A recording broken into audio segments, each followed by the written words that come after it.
You ever feel like you're just drowning in information? Like articles, notes, research. Yeah, It's a lot. And you just want the key stuff, right? The shortcut to actually getting it. totally. It's information overload. Exactly. So welcome to the deep dive. We're here to sift through all that raw material and pull out the really vital insights just for you. And today, our focus is nailing down what makes copywriting actually work. We've got two really interesting YouTube transcripts to work with. Yeah. The first one, Learn Copywriting in 76 Minutes, features Harry Dry. Really practical stuff. Okay. And the second is Alex Hormozy sharing the copy rule I learned from the best copywriter I know. And that rule comes from Michael Masterson. Right. So we've got Harry Dry with these like actionable rules, very hands-on. And then Michael Masterson via Hormozy really drilling down on the power of one single strong idea. Mm-hmm. Two different angles, but both super valuable. Our mission today then is pretty clear. Arm you with the core copywriting strategy so your own communication lands better, sticks in people's minds, the good stuff. And hopefully do it without making your head spin. Let's try. Okay, so let's dig in. Harry Dry kicks things off with 3 rules for making sentences really stick. Rule number 1 is, can I visualize it? Yeah, this one's crucial. It taps right into how our brains actually hang on to information. There's that quote from Lisa Cron. Oh, yeah, I had the one. If I can't see it, it's not there yet. It's perfect. Mm-hmm. If you can make someone see it in their mind, it moves from like abstract fluff to something solid. Concrete? Exactly. Concrete. That's the key takeaway right there. Make it concrete, make it visual. That's what people remember. Harry actually does this neat little word game to show it. He lists 6 things. Seamless transition, charging pit bull, muzzly Irishman, better way, leg of lamb. And it's obvious which ones pop, right? Totally. Yeah. Charging pit bull, muzzly Irishman, leg of lamb, you instantly get a picture. You can almost smell the leg of lamb. Yeah, but seamless transition or better way, Yep. What does that even look like? They're just fuzzy concepts. Right. And Harry's got this cool technique for fixing that, for turning the abstract into something real. He calls it the zoom in technique. Okay. So you take your abstract word, like innovation, and you keep asking, okay, but what do I actually mean? You rewrite it, push yourself, Dig deeper. dig deeper, exactly, until you land on a specific thing or action people can picture. He uses that fitness app example, right? Instead of just saying the app is about regaining fitness. Which is super vague. Super vague. You zoom in. What does regain look like? Well, maybe it's getting off the couch. Okay. Zooming again. What kind of fitness? Running. How far? A 5K. And boom, suddenly regaining fitness becomes Couch to 5K. couch to 5K. And Harry points out that program was huge, wasn't it? Because it's relatable. You can picture the journey. There's a clear goal. It's concrete. Precisely. Okay, so that's rule 1. Rule 2 from Harry is, can I falsify it? Right. This sounds a bit weird at first, doesn't it? Like, why would you want someone to be able to prove you wrong? But that's the point. It makes the statement testable, more engaging. Harry says it's like putting your head on the chopping block as a writer. You're making a real claim. A claim someone could actually check. Like saying all swans are white, someone finds a black swan, boom, falsified. Yeah. Think about Galileo when he said the Earth goes around the sun. Ooh, dangerous territory back then. Totally. But it was falsifiable. If he'd just mumbled something vague, like the heavens are arranged harmoniously, nobody cares. But that specific, testable claim, that got attention.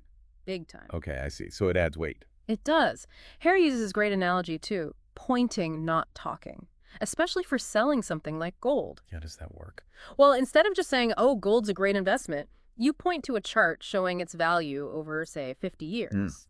Showing the evidence. Exactly. You're not relying on fluffy adjectives. You're presenting something people can look at, data they can potentially challenge or verify. It makes your claim much stronger.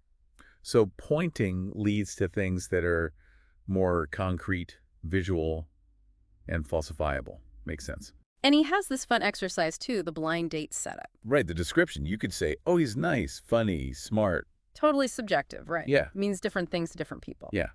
Or you could say, he kind of looks like Ryan Gosling. He's 6'2", always reads on the tube. Specific, verifiable, true or false. That paints a much clearer and, frankly, more intriguing picture for your friend. Definitely more useful. Yeah. Okay, so visualize it, falsify it.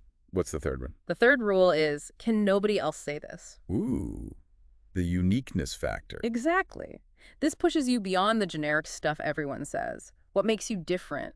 What can you claim that your competitors just can't? He brings up that classic Volkswagen ad, doesn't he? The speedometer one? Yeah.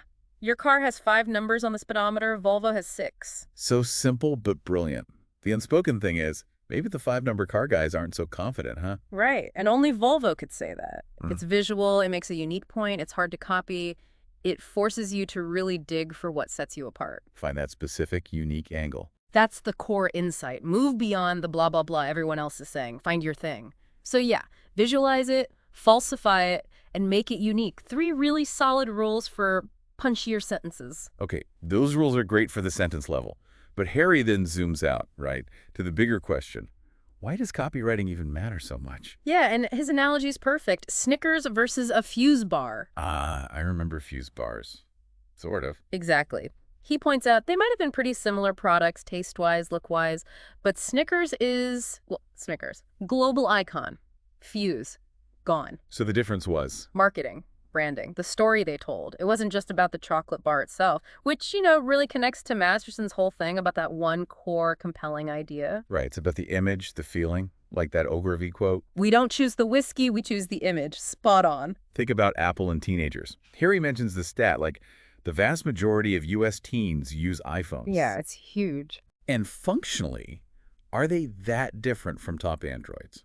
Maybe not drastically, but Apple has built this incredibly potent image, this brand that just clicks with that group. It's powerful stuff. And it's not just these giant corporations either. Harry tells that story about Dave Kitson, the footballer. Oh yeah, the secret footballer. Right. Kitson himself admits he wasn't a superstar player. Pretty average, really. But his book, The Secret Footballer, apparently outsold books by Beckham and Gerrard combined. Wow. Well, he didn't have the amazing career highlights to write about, so he did something different, something unique that people really wanted. That anonymous tell-all behind-the-scenes thing. Exactly. His product wasn't as flashy, maybe, but the positioning, the unique story created by the Secret Footballer brand, that's what sold it. So for anyone listening, the takeaway is finding that unique angle, even if you think your core offering isn't the absolute best on paper. Yeah, find what you can offer that's different and that people actually care about. Build a story around it. That's copywriting gold right there. Uncover your unique perspective, craft the narrative. Okay, so how do you know if your copy is actually hitting home? Like instantly. Harry's got a test for that too, doesn't he? He does. The 1 Mississippi, 2 Mississippi test. Love this. Can someone basically get the main point, the core message, in just 2 seconds? That's fast. It is. But think about how quickly people scroll or flip pages. You've got to grab them fast. Okay, let's run some of Harry's ad examples through this test. First one. They don't write songs about Volvos. Classic Corvette ad. Yeah. Instantly sets up an enemy Volvo, makes a unique claim, you get it right away. Corvette, it's exciting, desirable, song-worthy. Volvo, not so much. Yeah, Post Malone isn't singing about trunk space, is he? It clicks. 2 seconds, easy. Definitely. The insight there is that clear enemy, that bold comparison works fast. Okay, next. You're going to need a smaller cabinet for athletic greens. This one? Yeah, I'll be honest. This one took me maybe 3 Mississippi. It wasn't immediately obvious without context. Right. The idea is AG replaces all your other supplements, declutters your morning routine. So the pain point is the overflowing cabinet. The solution is the one drink. It makes sense once you know, but maybe not in 2 seconds flat for everyone. And Harry actually makes that point. Sometimes the best ads are aimed squarely at the in-crowd. People already feeling that pain point, they'll get it instantly. Others might not. Ah, okay, so it can be targeted. That makes sense. It's a trade-off, but super powerful if it hits the right niche hard. Gotcha. All right, next up, a legendary one. 1,000 songs in your pocket. The original iPod. Oh, pure genius. Passes the test with flying colors. Instantly visual, right.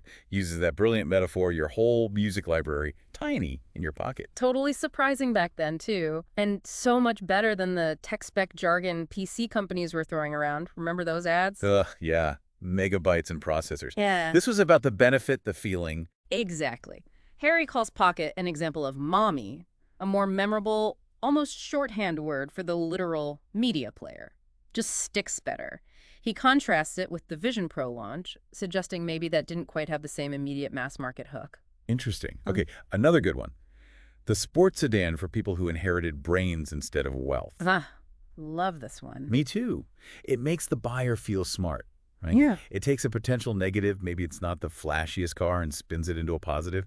You're making the intelligent choice. You're buying smarts, not just status. Great positioning. Then there's that super minimalist economist ad by Neil French. I've never read The Economist, management trainee, age 42. So sparse, breaks all the rules, no big picture, tiny logo initially. But it creates this instant story, doesn't it? That juxtaposition. Why hasn't this guy read it? Makes you think. Yeah, the lack of visual hierarchy, the starkness, really effective. Passes the test through sheer intrigue. And finally, how can you make 2 months' salary last forever? The diamond engagement ring. Brilliant use of contrast, that one. The impossible premise, 2 months' pay lasting forever. Hooks you right in. And then the answer, the diamond ring, creates that desire, reinforces the whole De Beers diamonds are forever thing. Absolutely. Ties into decades of established marketing. So yeah, all great examples of nailing that instant resonance, passing the 1 Mississippi, 2 Mississippi test. Okay, killer examples, solid rules. But what about the actual process? How do you sit down and write this stuff? Harry has a framework for that too. He does, and it starts with this great quote from John Hagley. The current attitude of the consumer is the starting point, and the desired attitude is the finish line. So it's about bridging that gap in their head, moving them from A to B. Exactly, and Harry breaks that bridging process down into 3 core parts.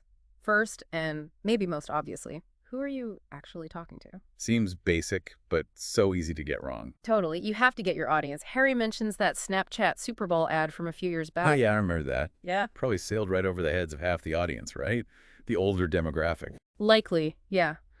Wrong language, wrong context for many viewers. You gotta know who's listening, who's watching. He contrasts that with the coffee shop in St. Ives. Right.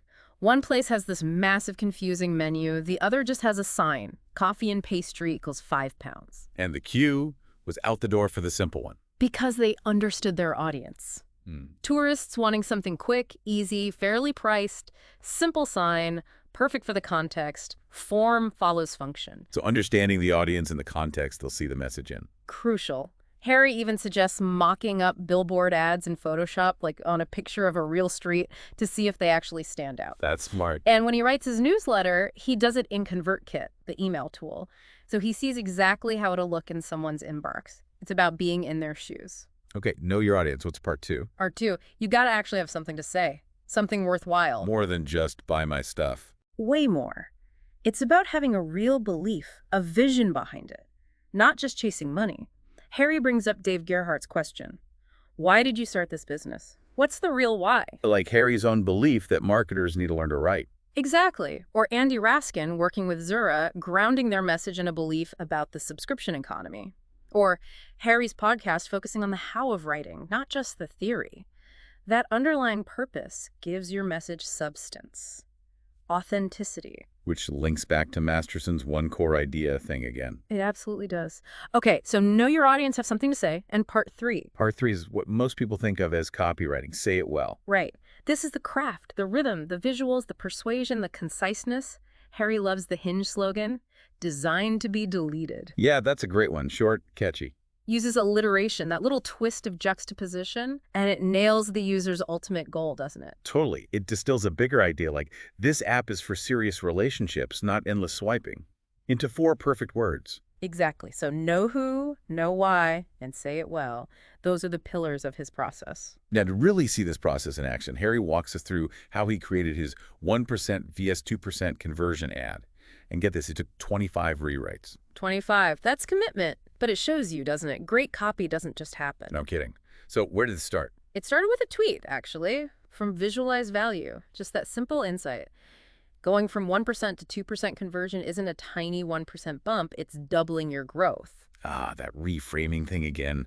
Powerful seed idea. Definitely. Then he layered in advice from Luke Sullivan about identifying the core conflict. Conflict here being improve your conversion rate OR, just spend more on ads. Exactly, that choice. Yet Yeah. Harry points out conflict can take lots of forms, different methods, competing beliefs, us versus them, before and after. Got it. So seed idea, core conflict. Where did the look come from? Inspiration struck from an old VW ad about prepping your car for winter. He liked the simple layout, the checklist feel, how it subtly positioned VW against ordinary cars. So he started drafting, using that VW ad as a kind of visual template. Yeah, using placeholder images in Figma, mimicking that checklist style, and then just iterating, rewriting, tweaking. 25 times. Right. He mentioned struggling with one line, learn to write something, and it just wasn't landing. That eventually forced him towards the much punchier learn copywriting as the main headline. The constraints sometimes push you to a better solution. Often happens. He also wrestled with keeping the two options parallel, brainstorming other headlines like throw money and pray. That's pretty blunt. It is. And he stressed how crucial Figma, the design tool, was. Design wasn't separate. It happened with the writing. They evolved together. That's a really key insight. Copy and design hand in hand. Absolutely. He got feedback from friends, bounced ideas around, and that throw money and pray versus learn copywriting contrast really stuck. Then came more design tweaks, bolding, highlighting, refining the little illustrations for each side. So the big takeaway from that whole process. It's that copywriting is way more than just words. It's finding an idea, finding a conflict, visual thinking, designing while you write, iterating like crazy, getting feedback. It's building a simple, compelling argument. And yeah, 25 rewrites tells you it takes work. No doubt. Okay, building on that value framing, he also talked about his 22,000 hours ad. Right. Another clever bit of reframing. The math is basically like a marketer writing 4 hours a day for 30 years. Yeah. That's roughly 22,000 hours. Wow. Okay. So he frames learning copywriting, which might take, say, 2 hours of focused effort, not as a cost of 2 hours, but as a way to potentially save a huge chunk of those 22,000 hours you might otherwise waste writing badly. So it flips it from a time commitment to a massive time saver. Exactly. Context is everything. 2 hours sounds like a lot when you're busy, but compared to 22,000 hours of inefficiency, it's a no-brainer. Brilliant framing. Okay, let's look at a couple more ads through this lens. His Cybertruck ad. Better trike than an F-150, faster than a Porsche 911. Yeah, he said he got that straight from an Elon Musk tweet. Smart strategy, take a totally new, weird-looking thing like the Cybertruck Definitely weird looking. and make it instantly understandable by comparing it to known benchmarks. F-150 for toughness, Porsche 911 for speed. Makes sense. Mm-hmm. Although, could we maybe refine that using Harry's own rules? Good point. Better is a bit vague, isn't it? Less visual, less falsifiable than it could be. Right. Maybe something like tougher than an F-150.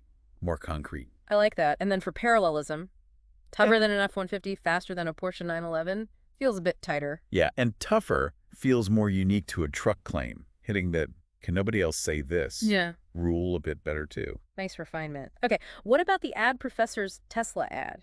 It takes 3.1 seconds to read this ad. At the same time, it takes a Model S to go from 0 to 60. Oh, I love this one. It's so clever. It really is. It's falsifiable. You could time yourself reading it. It breaks the fourth wall, talking directly about the ad you're reading. And that precision in 3.1 seconds just makes it so much more impactful than saying really fast. Yeah, and it perfectly does that thing Dave Gerhardt and Joe Sugarman talk about, right? Yeah. The first line just pulls you straight into the second. Absolutely. It takes 3.1 seconds to read this ad. Instantly makes you ask, okay, and what happens in 3.1 seconds? Smooth. Okay, let's switch gears slightly. Facts. Sounds dry? Maybe. But Harry really champions using facts in copywriting. He does. He sees them as truth, as potential story starters, which is interesting because I admit my first instinct might be facts boring. Okay, sometimes. But Harry argues they give your writing substance. Without them, it's just, what did he call it? Wallpaper word-shaped air. Love that. Just empty words. Exactly. Facts provide the grounding. Now, he admits a stat like 350 million Americans isn't thrilling on its own. Right. But it can be the basis for something interesting. He used that personal example, the fact that a U.S. East Coast to London flight is only about 6 hours. Yeah, his pet peeve about it being too short to sleep properly but too long for a quick hop. The fact grounds the relatable anecdote. Makes it feel real. And facts aren't always numbers, right? Like the ketchup example. Yeah. The observation that lots of places, even big chains, refill Heinz bottles with generic stuff. That's a fact. And you could build a whole campaign around authenticity or value using that insight.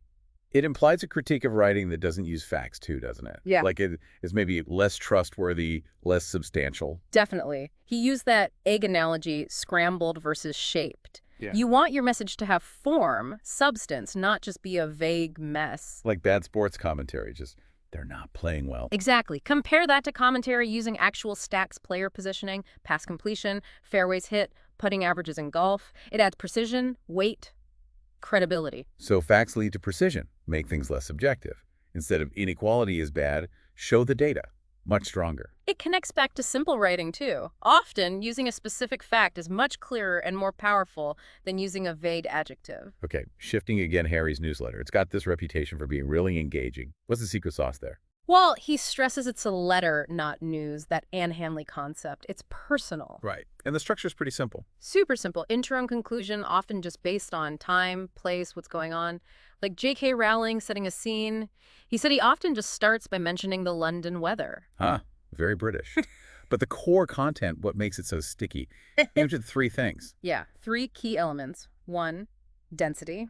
He packs like 5 different examples into each issue. Lots of value. Okay. 2, conflict. Pretty much every example has some kind of conflict built in. Before, after, problem, solution, comparing different ways of doing things. The pickle juice, orange juice thing. Exactly. Show the less appealing option, pickle juice, to make the better one, orange juice, seem even more attractive. Like that Loom example, positioning it not as just another screen recorder, but contrasting it as async video messaging, clears the field. Smart positioning. Okay. Density, conflict, and the third. Short paragraphs. Like max 2 lines long since early 2021. Really? That's short. Yeah. Makes it super easy to read, especially on phones.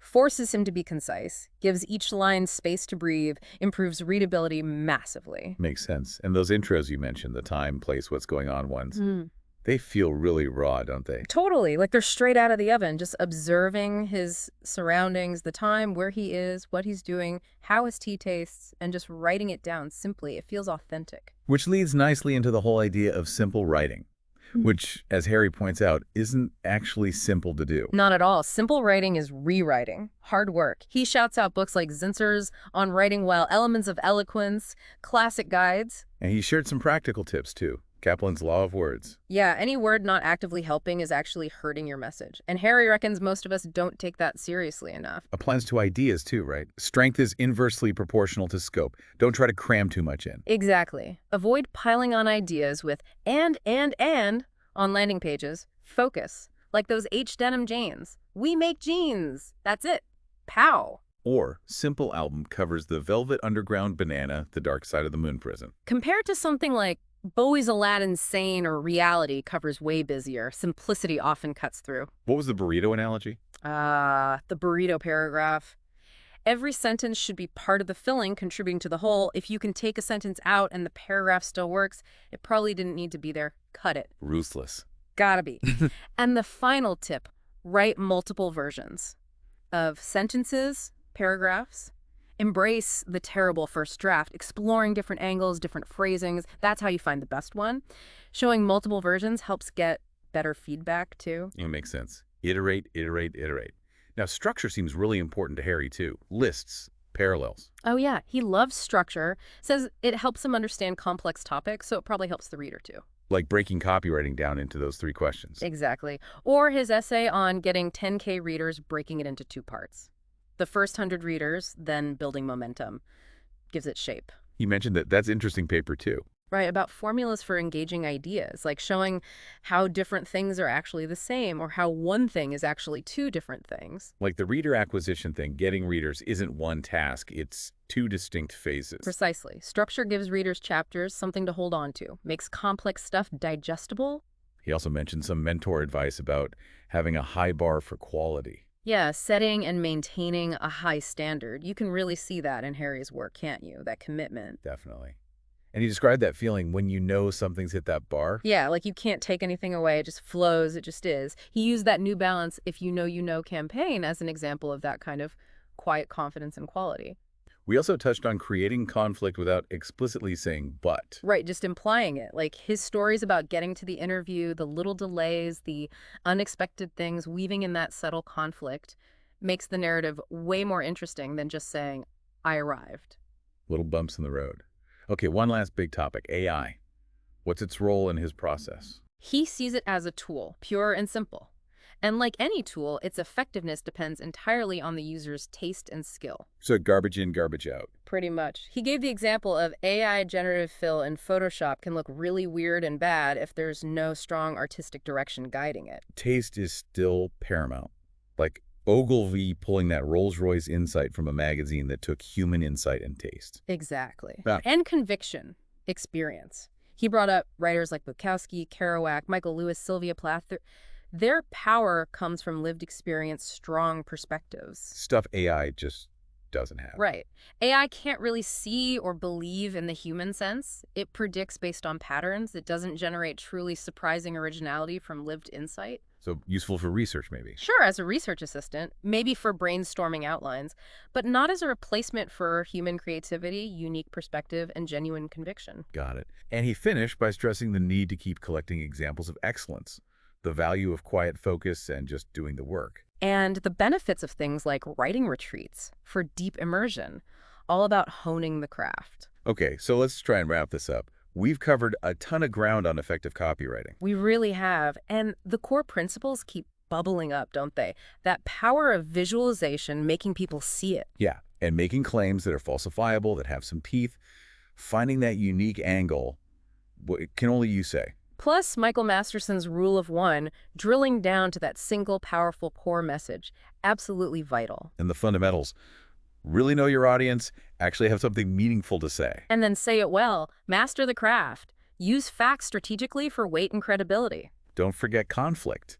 Weaving it in, even subtly, to keep people engaged. Right, it all sounds quite straightforward when you list it out, but putting it to practice consistently, that takes real effort and thought.